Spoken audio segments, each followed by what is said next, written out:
এখানে বলা হচ্ছে যেগুলি কোরআন এবং হাদিস বিরোধী কথাবার্তা। তারপরে ওয়াজদাহারের কিস্সা কাহিনী বর্ণনা করেছে, যেগুলির মধ্যে আর সময় বেশি লাগাচ্ছি না। পৃষ্ঠা নম্বর ৭৭, পৃষ্ঠা নম্বর ৭৭-এ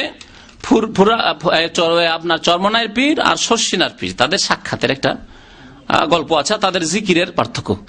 যদি আল্লাহকে পাওয়াই হলো আর নবীর তরিকাই হলো, তাহলে এত পার্থক্য কেন থাকবে তাদের মধ্যে? সবাই আবার আল্লাহকে পেতে চায়, সবাই বলে যে আমরা আল্লাহর ওলি। তাহলে দেখুন তাদের বরিশাল শর্ষিনার জানা মৌলানা নেসারউদ্দিন আহমদ পীর সাহেব কিবলা, পীর সাহেব কিবলা এদের কিবলা হয়। জি, এদের কিবলা মানুষ হয়, আমাদের কিবলা একমাত্র কাবা, আল্লাহর ঘর বাইতুল্লাহ। জি, এটি হচ্ছে কোরআন হাদিসের শিক্ষা। তাহলে শরীয়ত বিরোধী কথা হলো না? একটি হাদিস দেখান যে আল্লাহর নবী কাবা ছাড়া অন্য কোন কিছুকে কিবলা বলেছেন। ইব্রাহিম খলিলুল্লাহ, আল্লাহর নবীর নিকট কত মর্যাদা ছিল তার।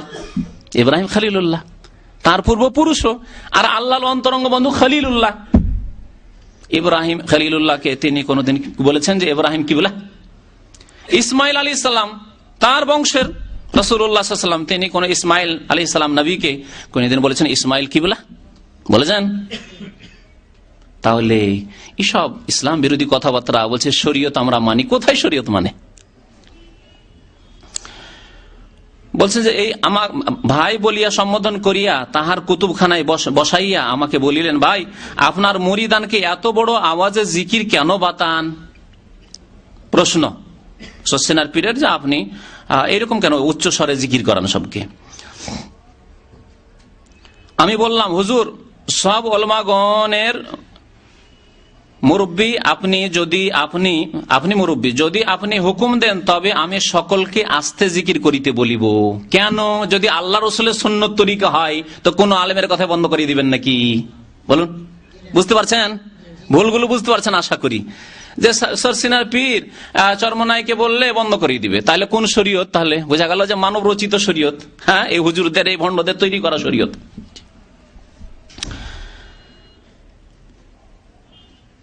কিন্তু হুজুর আপনার পীর ফুরফুরার হুজুর কিবলা, ইও কিবলা, ফুরফুরার কিবলা, ভারতও কিবলা আছে, আজমিরও কিবলা, ফুরফুরাও কিবলা, কিবলার অভাব নেই। আর আমার পীর জনাব কারি সাহেব হুজুর কিবলা, সেও কিবলা, আবার এও জানি চাঁদপুর না, হ্যাঁ ও কিবলা। আপনাকে ফুরফুরার হুজুর যেই প্রকার জিকির বাতাইয়াছেন, আপনি আপনার মুরিদানকে সেই প্রকার জিকির বাতাইতেছেন। তাহলে বোঝা গেল আল্লাহ রসুলের কথা নাই, পীরের সিলসিলা তরিকা, পীর যা বাতাইছেন তাই বাতানেরা। আচ্ছা, এখন যদি আপনি তরিকার দায়িত্ব গুছিয়ে নেন, আপনি দায়িত্ব নিয়ে নেন, আমার তরিকার দায়িত্ব নিয়ে নেন, তাহলে কি করবো? তরিকার দায়িত্ব নিলে শরীয়ত বদলে দেবে। একটা জিনিস শরীয়ত মনে করে করছে, তরিকার দায়িত্ব নিলে শরীয়তেরা বদলে দেবে। বলছে কি জান, আমার মরিদানকেও আমি সেই প্রকার জিকির বাতাই, এখন যদি আপনি তরিকার দায়িত্ব গোছে নেন তবে আমি আস্তে জিকির বাতাইব, শরীয়ত বদলে দেবো। পীর সাহেব হুজুর উত্তর করিলেন, আমি তরিকার দায়িত্ব গোছিয়ে নিতে পারিব না, তোমার ওইসব দায়িত্ব নিতে পারবো না, তোমার তরিকা তোমার কাছে থাক, লাকুম দিনকুম ওয়ালিয়া দিন। বুঝতে পারলেন? জি, আল্লাহ কয়টি দিন নাযিল করেছেন? শরীয়তে উচ্চ জিকিরও আছে আর আস্তে জিকিরও আছে না। আল্লাহ কোরআন বলছেন, উদউ রাব্বাকুম তাযাররুআন ওয়া খুফিয়া, আল্লাহকে তোমরা ডাকো, আর জিকির যদি আল্লাহকে ডাকা হয় তাহলে কাই মনে ডাকো, হ্যাঁ কাঁদনের সাথে ডাকো, আর কি খুফিয়া, মনে মনে ডাকো। খুফিয়া মানে লুকায়িত, আস্তে আস্তে। তাহলে উচ্চ স্বরে জিকির করা সুন্নত নয়, এটি বিদআত। জি, আর এই আবার জিকির তো তাদের কাছে আবার জিকিরই আলাদা।